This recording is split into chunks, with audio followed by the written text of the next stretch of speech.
मनुष्यबळ पुरवठा करणाऱ्या कंपन्या ozone associate private limited Chandrapur व MVG कंपनी नाशिक या कंपन्यांच्या अंतर्गत गडचिरोली जिल्हा सामान्य रुग्णालय व महिला रुग्णालय येथे शेकडोच्या स्वरूपात मनुष्यबळ पुरवठा केलेले आहे।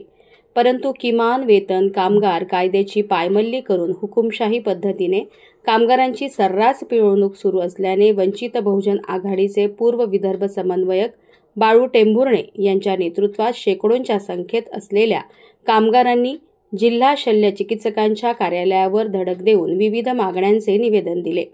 यावेळी जिल्हा शल्य चिकित्सक डॉक्टर माधुरी किलनाके यांच्याशी विविध समस्यांवर चर्चा करताना कंपनी व संबंधित प्रशासनातील कर्मचारी कामगारांची कशी पिळवणूक व शोषण करीत आहेत त्याची सविस्तर माहिती देण्यात आली व विविध मागण्यांचे निवेदन सादर करण्यात आले। मागण्यांची पूर्तता तात्काळ पूर्ण न झाल्यास कामगारांना कामबंद आंदोलनाचा मार्ग अवलंबावा लागेल असा इशारा यावेळी देण्यात आला आहे।